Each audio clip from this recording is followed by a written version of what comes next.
Welcome to the Original Self Podcast. I'm Evet DeCota, owner of DeCota Life Coaching. I'm a psychology-informed life coach exploring resilience, mindset, and the courage to become your authentic self. This is a space for honest conversations about growth, identity, relationships, and all the messy moments in between that shape who we become. Whatever brought you here today, you're in the right place.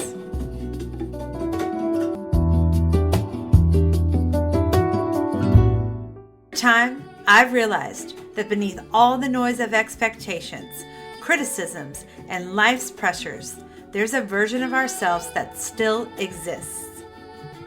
Let's explore what loss leaves behind, grief, identity, and who you become when someone or something is gone. Every loss changes the shape of life around it. Some losses are announced with funerals and flowers. Others happen quietly without ceremony, and nobody thinks to ask how you are doing. Loss is not just about death, it's about the absence of something or someone that once helped define who you were. Today, I want to talk about all of it, the losses we name and the ones we never do. And I have brought someone with me who has lived through many of the same ones I have. Stefan DeCota is my older brother by almost 3 years. We were very close as small children, drifted apart in our late teens the way siblings sometimes do when they're busy becoming themselves, and found each other again in our mid-20s in a way that has never wavered since. Our mother taught us to value one another and be each other's best friends. An argument has never lasted more than a few hours because it simply wasn't allowed. Stefan is a strategic business advisor with 25 years of experience inside large startups and vast data companies, working in marketing, finance, and fashion. But his real talents are not seen. They are felt. They're felt by everyone who knows him and everyone he takes an interest in. He celebrates people he loves deeply, and because he loves so deeply, loss has hit him hard and often. He has carried a great deal, and yet he still stands. He doesn't break. And that is exactly why his voice matters today.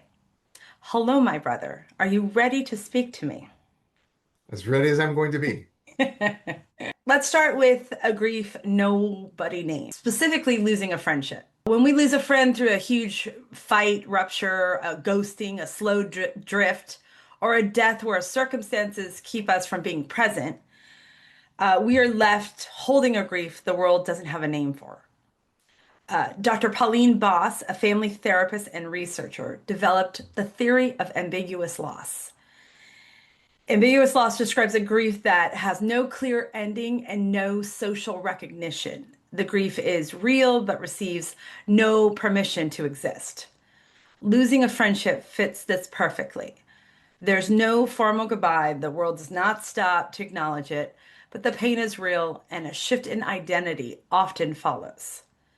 People often blame themselves or minimize it because there's no script for how to grieve someone who's still alive. Stefan, I want to start with the loss that nobody talks about. I want to ask you about friendship. Is that okay? Sure. All right. Have you ever lost a friendship that mattered to you, not through a fight or a clear ending, but just a slow disappearance? And what was that like? Sure. I had a friend, his name was Bruce, and we had worked together for almost a decade as I was kind of coming out and coming up. And so as a result of this, there was a tremendous amount of deepness in our friendship because he was one of the first person I confided to in my alternative lifestyle and the quest and what I had dealt through trials and tribulations and hiding before. And he was a good sounding board. He was funny. He had a good sense of humor. He was had a good heart, and he was an overall nice person. And so over time, our friendship evolved from hanging out at work to hanging out personally. And then we had that kind of what I call elasticity or that rubber band effect where as life got busy, he went into a new career and we kind of lost touch. And without any kind of fighting whatsoever, we just kind of drifted apart. Then the rubber band snapped back and we came back together again, closer than we had been the first time. Um, that led to many more years of great time and fun, and just basically picked up where we left off. And then when I started seeing someone who I'm currently seeing today and have been with for over 20 years, as one thing led to another, and then we found out that we were pregnant with our son, and so on. I think it was more than he could handle, and so I determined that there may be a great deal of jealousy. He one time said to me at a club that he was far more educated than I was, and why was it that I made so much more money than he did when he graduated magna cum laude from a top college, and um, there were other signs of jealousy that I'd never seen because I had blinders, emotional blinders on, that it was just too easy to hide behind. And so then when we found out that we were pregnant, without any kind of cause whatsoever, he mentioned that he and his partner at the time had been trying to adopt, or surrogate, I should say, and were unsuccessful. And that was the end. There was never another conversation after that. There were many, many attempts over several months and years where I would reach out to see if he wanted to have a conversation. And the only feedback I ever got was that, quote unquote, I would never change. And he no longer wanted to be a part of the fact that I would never change. And I was like, all right, I can own that to some degree. But how about you tell me what it is that I'm not changing about, or what it was that, you created enough animosity to not want to be friends anymore after all of these years, and visions of, sitting in rockers on a porch in the long future, and, just watching time go by. And so after years of attempting, the amount of communication that now occurs is that it's a 5-minute discourse back and forth, and that's it. So one time a year for 5 minutes is when we speak. I Yeah. see him from time to time on social media. I don't respond to him. He doesn't respond to me, or outreach, I should say, to either one of us. I just want to interject, like it sounds, ouch. It sounds like it would hurt. That's Yeah, I will tell you, I mean, I think it's over now as far as the hurt. But for years, it was the unexplained that was so hurtful. Um, Not knowing what you've done wrong with someone who just disappears. If you don't like me, tell me. If you don't like something I'm doing, tell me. I have a big, broad set of shoulders for criticism, even if it's not necessarily always constructive, but at least I'd rather know. I'm the kind of person that you tell how it is. And if you can't tell how it is, then you're not genuine. And if you're not genuine, I'm probably not interested in you. The loss of that, and the loss of, it wasn't even that he took away the ability to rectify. It was more so that he didn't put a name or a condition or a series of facts on what occurred. He just basically disappeared. Yeah, that's the ambiguity part, right? Where it's just like, well, what happened? It sounds like you tried to find out over and over again, but sometimes I guess you just have to accept it. And it sounds like you have, which is great. Losing that friendship, do you think that it changed how you saw yourself? I think it opens up your eyes sometimes when you can't explain something. First, you look inward and you think it has to be all your fault. Then you allow yourself room to understand that maybe it wasn't all your fault. Maybe it was their fault. Maybe it was their own hangups. And I started recounting certain things that had happened in life, like when our father passed away and how he didn't show up to the funeral. And we were very, very tight at that point, because it didn't matter enough to him to be supportive. Or when various life events happened with my family, it was irrelevant to him. And he came from a big family and they were fairly close. So it was surprising, right? But as I examined it, I moved away from, it's got to be me. What did I do? How could I have failed? To, sometimes life just changes. Sometimes you outgrow people. Sometimes the unexplained is the explained. I recently read research that confirmed that unacknowledged grief registers in the brain as genuine pain. And the same neural regions that register physical injury are also activated, sorry, by social disconnection. The fact like that no one brought flowers for this grief doesn't mean that it's not real. And also, friendships are biological. The bonds we form with others are the same neural and biochemical systems woven into our health and survival. Same bonds. Stronger social bonds make us live longer and carry lower levels of cortisol, which is your stress hormone. And that means losing a friendship is not just an emotional loss, but one that the body registers and carries long after the conscious mind has moved on. So tell me, I'm going to ask from a male perspective. Do you think men grieve the loss of friendship differently from women? And is it something that men speak about between themselves? Well, jokingly, I don't know how women grieve comparably. Sure. That said, I also think it depends on your friend set and how open you are with your friend set. So I had open dialogue with my current husband as well as with friends around the loss and what that meant and how it felt. The inability for him to see my son grow up as his quote unquote uncle, even if he wasn't a blood uncle. So those types of things, plus that sense of failure initially that is now gone. But you go through that. So with my closer friends, I would discuss that. But I think men tend to just basically shove it under the rug, right? I mean, I look at my other half, and he has a similar issue going on right now for the last couple of years with his best friend that he was friends with from high school, and has done very, very similar to what Bruce and I have experienced in that has reached out on numerous occasions, has tried to make contact. Um, no response is given. And so he doesn't know necessarily what he did wrong or how it went wrong, but this other gentleman has just moved away from him and out of his life. And I think because I went through it first, I was able to talk to him about that. But it is definitely very devastating still to Chris to this day. And he will speak about it openly about his emotional baggage associated with not knowing what and why the relationship ended. So Yeah, I don't know if that answers your question, but it did. I Yeah. think I just think everybody's different, right? It depends on Sure. how your willingness and how open you are to have fresh conversation versus bottle it. Your experience doesn't seem, with speaking to other men about it, it doesn't seem that different than my female friends and I, speaking about it. So maybe it's not so different. Like you said, maybe it depends on your friend group and how open you are. Is there a loss for you that doesn't fit neatly into a category such as it's not a spouse, not a parent, not a traditional friendship, but hit you just as hard? And how do you make sense of that grief when the world did not have a name for it? Maybe I guess there is a name for it though. So and it will sound humorous, and at the same time, I don't think anybody truly understands the level of which I grieve my youth.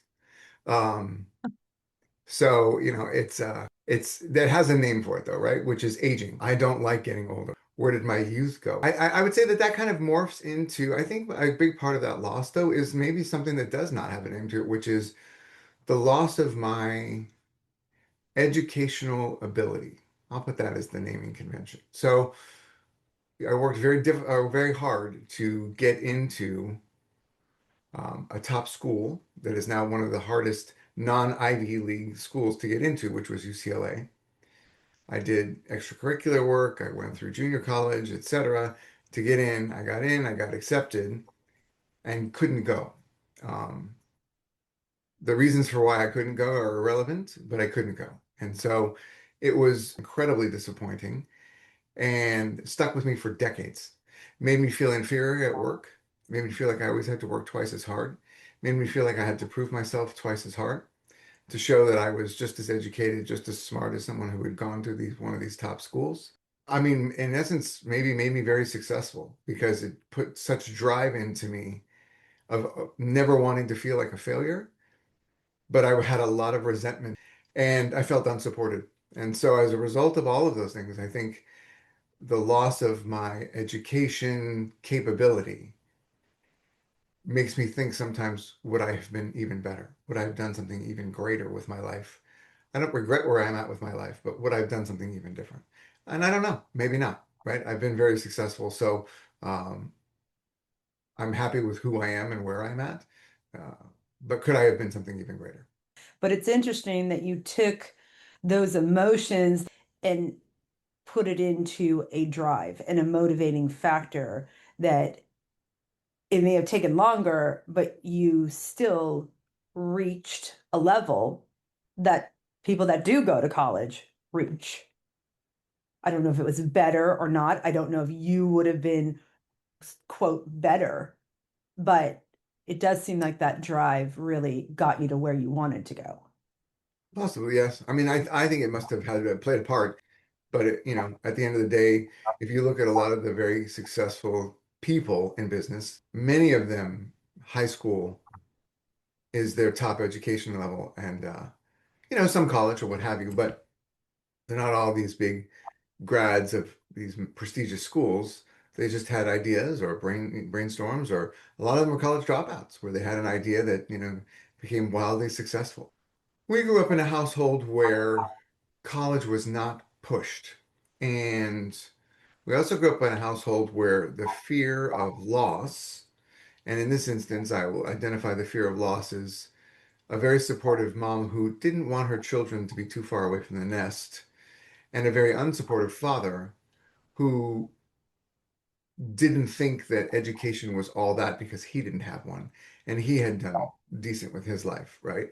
And he had been successful because he believed in hard work and tenacity, which were already ingrained in us. But when you're already fighting an uphill battle where neither parent really cares too much about your education, but then after that, Yeah. there was nothing because they hadn't gone to college, right? And their parents hadn't gone to college. And so that college drive that is so important in life for what it teaches you and how it shapes you wasn't in them. And so yeah, I was trying to break out of the mold and be the first one to go to college from our family because I was older, and our older siblings didn't go to college. And so as a result of that, when it didn't happen, I mean, I went to some college, but when it didn't happen with being able to get into, sorry, getting attend UCLA after getting in, the failure was big. Yeah. I agree with everything that you said. You know, the fact that they didn't go to college, it was not, and their parents didn't go, and the generation before that, it was not on their radar. And I think sometimes parents often raise you the way they were raised, right? So they just continually enforce that generation through generation. And I guess it's up to us to try and think about it and break the mold, which is what you have done. You broke that mold and, are really encouraging your son, like, you're going to go to college, you're going to have this education. So I think that's pretty admirable. So I'm going to pivot just a tiny bit because I know of the loss in your life, your son's life, in our life. Is there anything harder than watching someone you love grieve, especially when you're grieving the same loss and there's nothing you can do to take it away? Anything harder? Not that I've experienced. Yeah. Yeah, not that I've experienced. I don't think you, as a person, understand true grief until you go through it. And then when you go through it, as often as we have gone through it, with as many different shapes and sizes as we've tried on, from slow deathing with disease that just continuously ravages the body through, you know, declines in heart capabilities and kidney functions and so on, or strokes one after another, each stroke more debilitating than the one prior, and little glimpses of hope where signs of recovery would emanate and then leave as the next stroke hit and wiped out the progress that had been made. Or you know, the true depth of grief is watching what certain diseases can do to a human being and how they can take a strong and a vibrant human being living life in great shape filled with energy and hope and vitality, and just reduce them to Illness. nothing. Yeah, absolutely. Do you think that you learned anything from watching that? Yeah. Yeah. I mean, I've learned, well, you can't control certain things. You can't control the future and what the future may bring as far as what kinds of illnesses that you're going to experience. But you can sure damn well hope to be as strong or to keep as strong physically to handle them as possible, or as preventative as necessary to hope that they don't occur. But after the last loss, uh, I made up my mind very soon thereafter that I was going to change entirely. So I went on a crusade to reduce the impact that diabetes was having on my life, substantial weight loss with over 90 pounds in weight loss, um, picked up tennis, changed my eating habits entirely to salt and carb free and mostly vegetarian. I walk and or play tennis multiple times a week. I ride my bike. I don't smoke. I don't drink. And I'm as healthy as I can possibly be.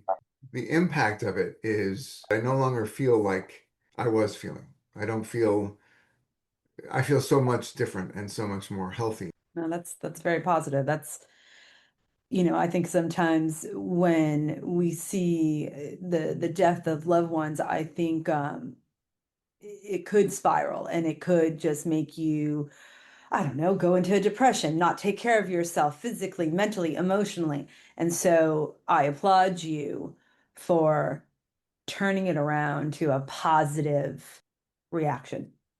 So I think that's wonderful. When you have children, you don't Yeah. have a choice. You don't get to bury your head when you have children. You have to hold their heads and your own.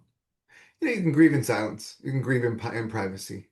But to the outward world, for everything that the child sees, they have to understand that there's still strength there. They have to understand that there's someone that they can go to and just fall apart, and that person's not going to fall apart with them. And there's nothing wrong with them falling apart together, but someone has to rise back up again very quickly. So it's similar to like one of those dolls that you used to punch and it would never fall over, right? Like you can take the hits and you can go all the way down to the ground, but you got to get back up fast. So it's hard, but you're willing to go through it for, like you just said, somebody like a child that you just want to make sure that you hold up as well. Whether it was a child, whether it was a sibling, it's always been my nature to be that resilient bounce back guy. Mhm. Absolutely. I'm going to pivot to a different type of loss. Okay. I'd like to ask you about romantic relationships and who you were in them. Psychologists who study relationships argue that our sense of self is partially constructed through our closest bonds. When a significant relationship ends, we do not just lose the person, but sometimes lose the version of ourselves that existed inside that relationship. The habits, the routines, the way we saw ourselves reflected in their eyes. This is sometimes called the loss of the relational self. And it's why breakups and divorces can trigger a full identity crisis in some, even when the relationship wasn't a healthy one. So, with that knowledge, when a significant relationship ends, do you think that people lose more than just the person? Like, do they lose a version of themselves as well? I don't know if I would use the word lose as much as shed. I think you shed a version of who you appear to be in the relationship. And while you're in the relationship, you believe that person and that persona exists.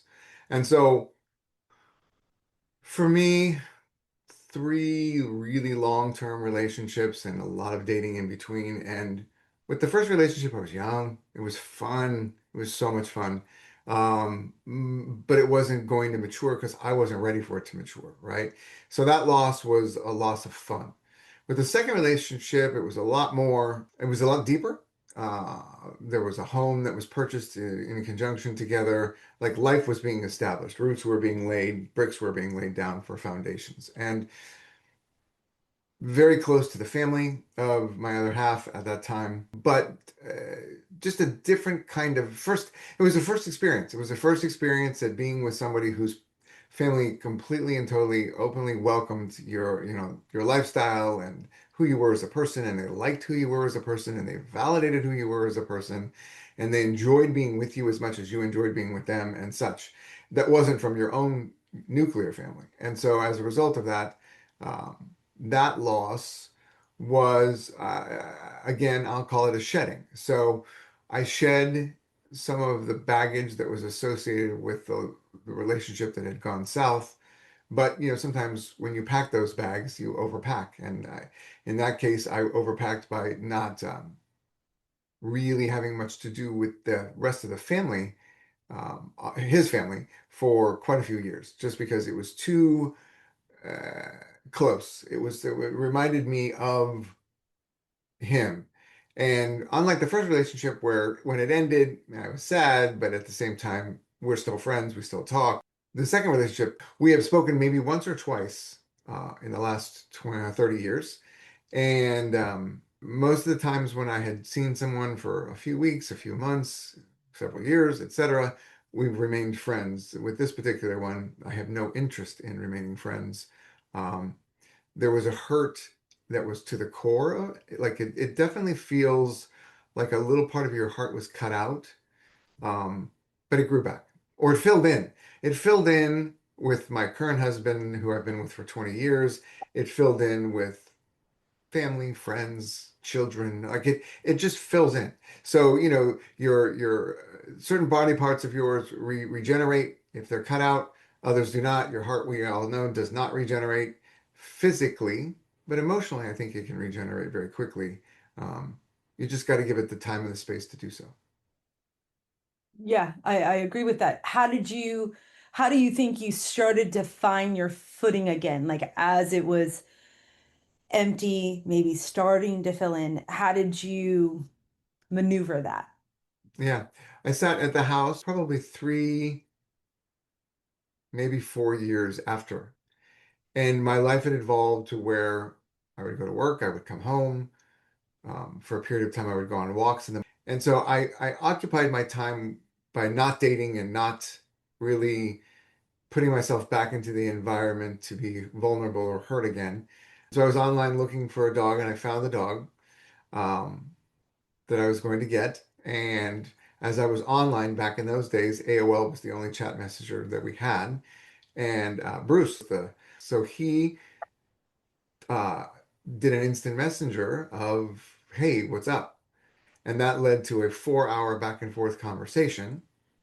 Um, I then went and picked up the dog. He came with me, and our friendship rekindled at that point for several more years. But yes, so I filled the void with a dog, but the dog gave me joy, and the joy made me feel like I was motivated again, and the motivation made me get healthier in physically. And then when you feel better physically, then you feel like you can put yourself out there. And so then that step led to another step, and you kept climbing one step at a time until you reached the top. And at that point, the top was just being able to be vulnerable again, or open the door to possibilities, which had I not, I would have never met Chris.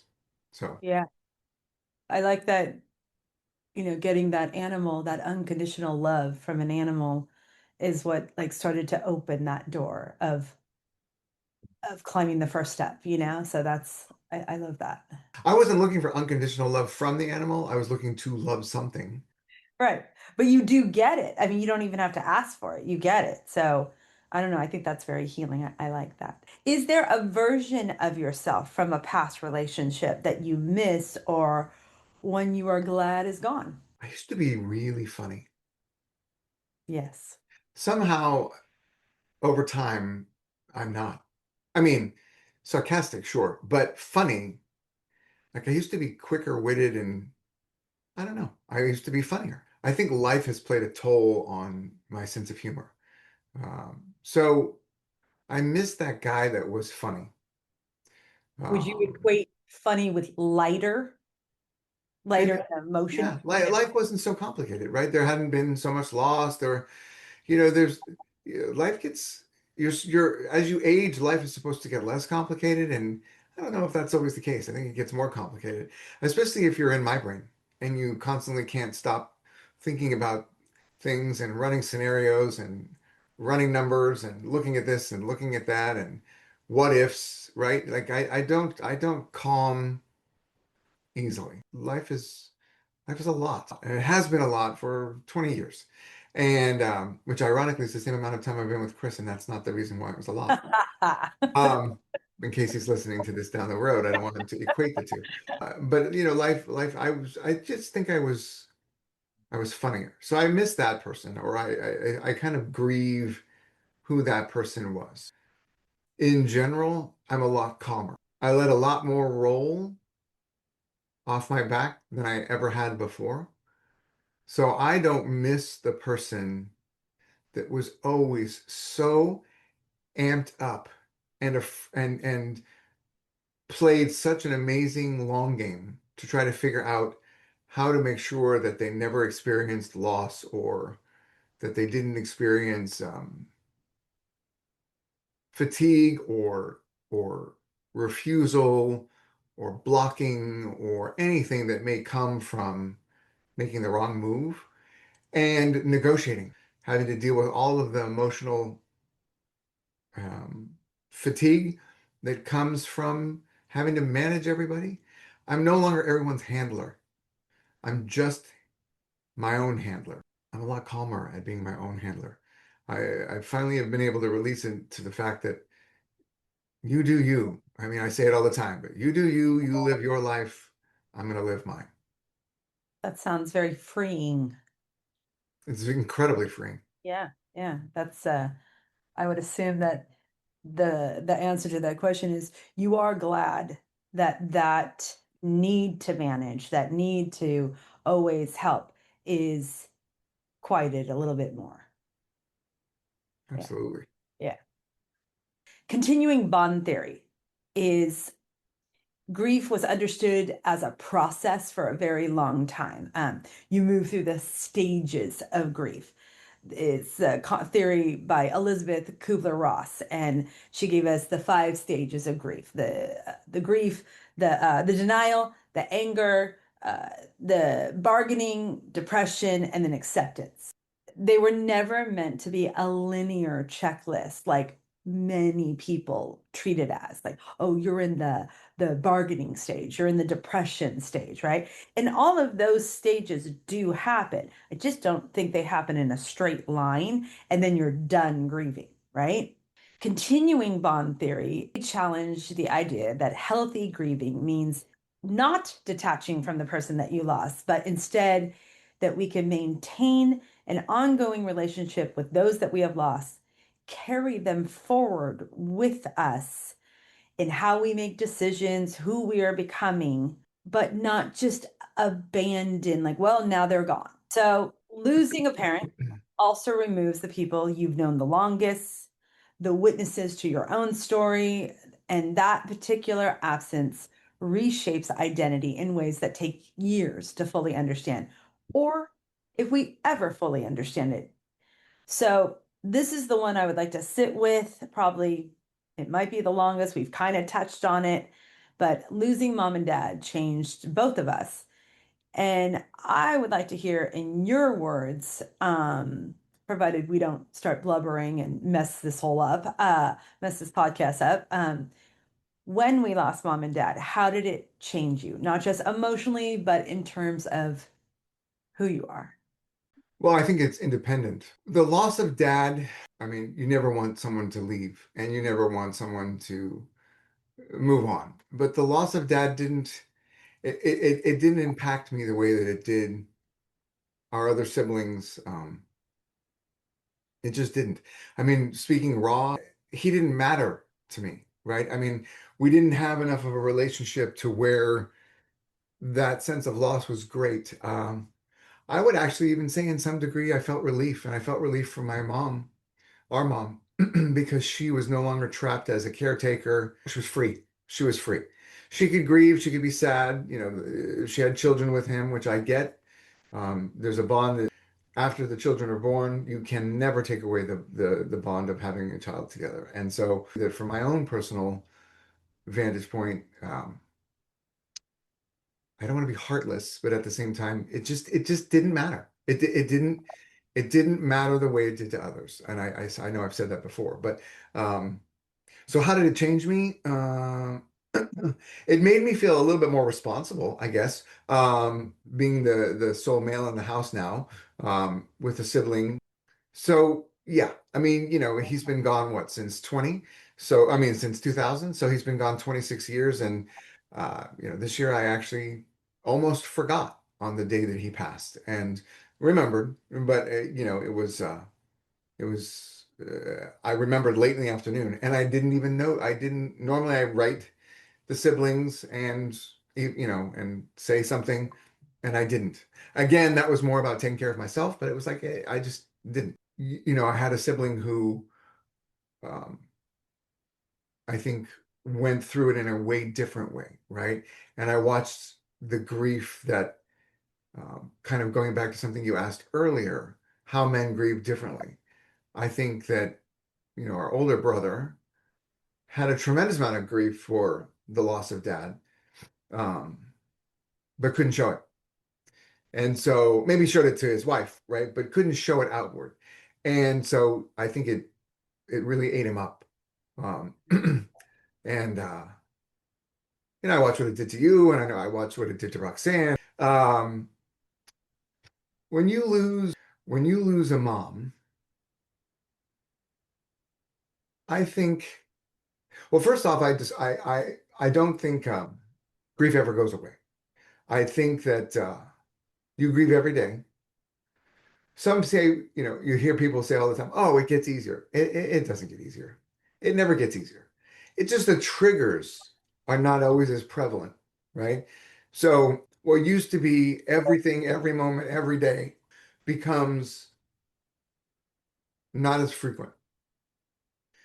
And then you've got the things that actually make you smile that remind you of that person, mother or father. And then you've got the things that bring back memories, right? Um, and so with an inability to ever really put it in a drawer and tuck it away, because you just can't. Um, what does grief look like, right? So you lose a mom, and for me, it was like losing my best friend. Yep. Yep. So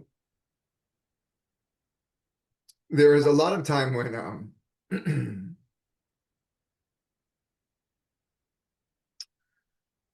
I don't know, you wish you could pick up the phone. There was that, I joked about it, but there was that constant, we talk, God, 2 hours, 3 hours about nothing, 4, 5, 6 times a week. When that goes away, it doesn't matter how close you are to a sibling or to a friend, they can even be your person. They can be your ride or die. It's still not the same. It's not the same as your mom. Yeah. Um, Great. I agree. yeah. So, did it change me? Absolutely. I think probably for the better. It made me more compassionate. It made me more appreciative. It was the first igniter to getting healthier. I didn't do it right away because, to a point that you made earlier, the loss of mom was definitely all stages of grief at one time, trying to uphold being the caretaker, trying to be the strong one, and at the same time letting myself fall apart, right? So overspending, displacement. I was displacing all of the angst and the sadness on physical objects or fancy watches, fancy sports cars, whatever it may be. And then grief would set in and I'd buy something else. And then grief would set in and I'd buy something else, right? And that lasted for a couple of years and it became exhausting and very expensive until I sat with it. And then when I sat with it, which was probably 3 years after she passed, it was the first time I was able to sit with it. I was like, all right, this is what this means, you know. And having children, you get a different sense of loss on top of your own, which is what they don't get to experience. And more so what she doesn't get to experience growing up, you know, spending more time of her life with them versus leaving with them being at young ages. They knew her, which was great. Uh, but you know, I wish they had had more time. Yeah. Um, Me too. so yeah. Yeah. We'll just stick with mom. When losing mom, did you question anything about your own identity or direction of your life? Like I heard you say the retail therapy and all that stuff. Besides your health, did it make you think, okay, I'm going to live my life this way. I'm going to go in this direction. It definitely made me focus on my health as far as like, I don't want to, with having a child at an older age, meaning where I'm older, I don't want to leave this planet if I can help it at the same age that she was, or even at the same age that dad was, right? However, I also don't want to be older than them and non-functional. It started the pathing towards you do you. Oh, interesting. So, you know, we have a nephew who is incredibly intelligent, and we have several nephews that are incredibly intelligent, but this one in particular that I'm speaking to, um, he has these beautiful phrases. And so when I was thinking about starting my own consulting company, one of the questions that we would ask at family dinner, his question to the group was, "What is your why?" And I found that question so powerful, and it resonated so deeply into me that I called him after we got back from the Tahoe trip. And I said, "Hey, listen, it's a phrase you coined. You may have taken it from someone else. It may be your own. Are you okay with me using it? Because I want to name my company that." And he's like, "Oh, Uncle, I'd love to. I'd be honored." And so my consulting company is called What Is Your Why? Now, why was it powerful for me? Because and I'm going to tie this back. When I sat quiet and I examined why it resonated the way that it did, that question is so perfect for life. What was mom's why? Her kids, her grandkids, her love of shopping, right? I'm joking, but travel, right? Um, being an amazing human being. That was her why. And the what was the means is how she got there, right? What is my why? My why is, or what is my what is, my what is my family, always being there, being a conduit, being someone that's looked up to, setting an example. How about that? Setting an example that people can either follow or not follow, but at least look at and admire for myself. Um, and being a good person, right? So, and I don't know why it matters to me to be such a good person. Like, you know, everybody's different with where that sits in their war chest, right? Mine, it's right at the top. You open up the lid to the war chest, and right at the very, very top is my integrity and um, compassion. And so, thinking through that, it reminded me of mom in that I knew what her why was. So, what is my why? Yeah. Yeah. So is that how you carry mom now, today? No. Mm-mm. Well, what you mean to the what is why? No, I carry mom. You know, it's going to sound silly because physically they're gone, but she's always there. Yeah.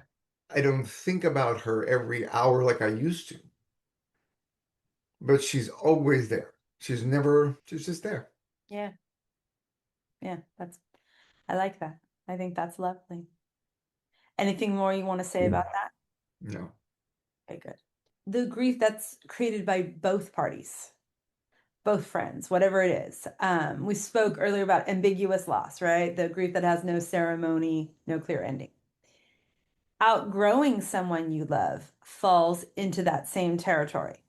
There's no big fight, no funeral, no moment you can point to and say, that's where it ended. You were kind of talking about that with Bruce. You look up one day, you realize the distance between you has become too wide to cross, and nobody permitted you to grieve that either. Have you ever grown in a direction that took you away from people you once felt close to? And how did you handle it? I know about Bruce, but anything else? I think the one that comes to mind probably the most prevalently is another male couple. One of the males in the relationship and I had dated off and on over a couple of years. And then when he met his current partner, we were all friends. And it was a lot of work. I mean, at first it wasn't, it was very easy and we had a lot of fun, traveled together and everything else. And then the one spouse just really had a lot. It was just a lot. And it was a lot of work. You know, I tried and I tried because that's my nature. And then one day I thought, it's not worth it. There's so many other things that are important. And at that time, my son was just born. Um, and I had so much to be happy about. And I wanted just to be in the happy. I didn't want the drama.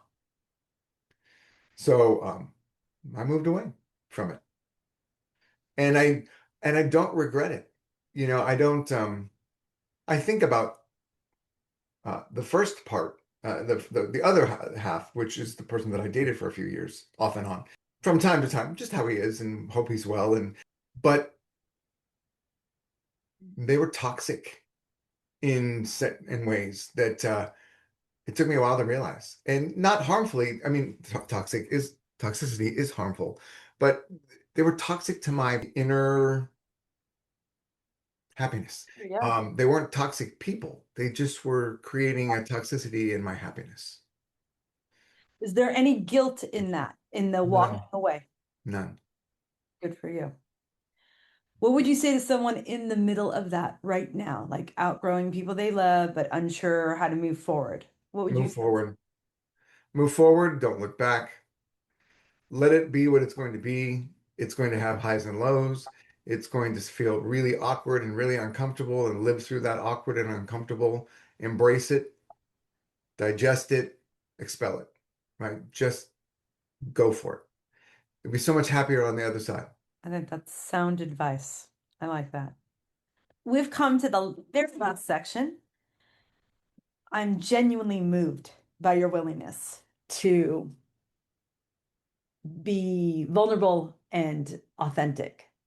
And I thank you for that. Looking back at it all, the people we've lost, the relationships that have ended, the versions of ourselves that have changed, who are you now that you might not have become without those losses? Well, I cry a lot more. So I would say more vulnerable, less tolerant of what does not make me happy, encouraged by the future, at peace with so much more of my life than I've ever been at peace with before, engaging, way more of an extrovert than I ever was growing up. Still not necessarily the biggest extrovert. So more outgoing in some ways, definitely more opinionated, but bigger ears to listen with, not as judgmental. Even if outbound, it may appear like I didn't really reduce that trait. Inwardly, I'm not judging anywhere near what I used to about myself, about others, what have you. And looking forward to the small bursts of joy that come with either daily activities or other events. I live for my son. I live for my husband. I live for my family. I look forward to when we get together. I look forward to when my son comes over cranky every Wednesday and Thursday, which is fine because then we still have a blast. I'm looking forward to what he does with his future. I don't know, inspired. I think I'd sum it all up in that I'm more inspired with all of the losses. Yeah. Do you think that inspiration, do you think that brings you closer to who you were, like your original self, like really young, not shaped yet by all No, the loss, stuff. You do not. You think it's an Yeah. improvement? Oh, 100%. Yeah. It's a freedom. I was the bunny in the hat of a magician's trick. I didn't want to ever show myself until I got pulled out of the hat. I didn't like people looking at me. I didn't want people judging me. I felt that something was wrong with me and that I was broken. No, not my who I was starting to become as my quote unquote authentic self was never who I wanted to be. This is more of who I am. Do you think that if your authentic person was nurtured, accepted, and allowed to grow as a very young person, that would have changed your future and acceptance of yourself? Be fun to go back and look, kind of like the Ebenezer Scrooge approach, right? I think it would have yeah, I do. I think it would have made a major difference in never feeling enough or never feeling the true sense of belonging in the people who don't worry about having to hide or, I mean, today's youth and when I grew up is so fundamentally different, right? I mean, there is no closet. The acceptance level and what is accepted through mainstream TV and movies and through controversial articles and so on. My upbringing in my youth, you were straight, that was it. You acted straight, you had a girlfriend. If you didn't tell anyone, you didn't speak to it, you never gave it a name, you never gave it air to breathe, you just squelched it. You put out the fire and you thought you were this amazing liar. And you thought you were this amazing magician that had everybody fooled that card trick was magic, when in fact, no one was fooled. Everybody knew. You were the last one to know that everybody knew, right? Had I been nurtured a different way or accepted a different way, I wouldn't have spent 2 decades, almost 3, feeling inadequate. Absolutely. And I have to say though, I wonder if feeling that way made you be a father that speaks to their child, allows their child to express whether he's comfortable with it or not, his true feelings, encourages him to be the person that he is, and only corrects if it goes off the rails. You said something to me when he was very young. I said, why do you argue with him so much? Why do you give him so many choices? Like, just tell him because that's the way it is. And you said to me, I don't want to take away who he is authentically. So for someone like you that had to hide, had to lie, had to pretend, I find it super inspiring that you did not turn around and do that to your own child when your child has no boundaries on his grief. It just goes, you're still there for him, even when you are in your own grief with things that have happened. So I applaud you for that. I really do. Last question. What's the one thing about grief that you wish more people understood? You can't avoid it. You can't avoid it. You need to embrace it as hard as it is, and you need to move through it because you're never going to put it away. It's never going to have a nice little box that has a bow on it that you put in the corner and turn the light off in the closet on. And if you accept that, and if you realize that grief is your emotional psyche crying its way out of, or whatever you want to call it, but dealing with the love that you felt for that particular person that you're grieving. And so if you love that person for a small part of your life, for your entire life, whatever it may be, that grief, which is equated to love, you don't stop loving that person. So therefore, you don't stop grieving them. And I think if more people understood that grief is necessary, I mean, we grieve all kinds of things, right? I mean, from the deeply profound friends and family and losses to, I mean, I had a favorite Porsche that I got rid of that I should have never sold. I grieve that. I mean, I think about it all the time, right? Grief comes in many shapes and sizes and depths. It's life. We just Yeah. accept it. I like it. You know, you don't hide from it. And if you hide from it, you'll never get through it. It's going to get you no matter what, right? Like you're going to have to deal with Yeah, it. I think they should change the phrasing to death, taxes, and grief. It's three things you can't avoid. Exactly. I like that. You could introduce that concept. I like that. Well, like I said, I want to thank you a million times over for your honesty, your vulnerability. I am very lucky. I'm laughing because I'm trying not to cry. I'm very lucky to have such a kind and thoughtful brother. I really am. And one who has fiercely, fiercely shown up and advocated for me and for many. And I can only aspire to do the same that you have done for everybody. And then I would end by saying thank you for including me in this podcast. It was an honor. Your intelligence is inspiring. It was your hidden superpower. Surprising in a great way, right? Watching what has emerged and watching these podcasts, reading what you write. It's I think you're the more inspiring of the two of us. I don't know about that. I'm But just older. thank you. Yes, you are old. Thank you so Older. much. Well, there you have it. One man's perspective on loss and grief and how we walk through it, carry it with us, and can become more from experiencing it. For me personally, loss shows up in many ways and scenarios. I've had close friendships end, causing my confidence to diminish. I felt that deep grief that's always just right under the surface over my mother's sickness and ultimate passing.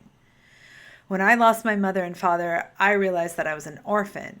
But after time had passed, I realized a type of power in having to count on myself rather than following a familial and cultural construct.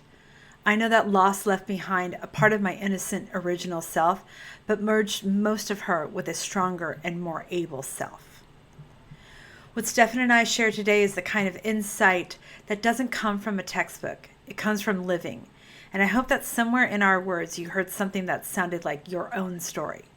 Loss and grief are some of the most isolating experiences a human can have, and yet they are also the most universal. You are not alone in what you are carrying. As I prepared for this episode, a quote by C.S. Lewis has stayed with me. Grief is like a long valley, a winding valley, where any bend may reveal a totally new landscape. That is loss. That is life. So with that, ask yourself, what loss are you still carrying that you have never given yourself full permission to grieve? Thank you for listening to the Original Self podcast. If these reflections resonate with you and you'd like to explore your own growth, you can learn more about my coaching at DeCotaLifeCoaching.com.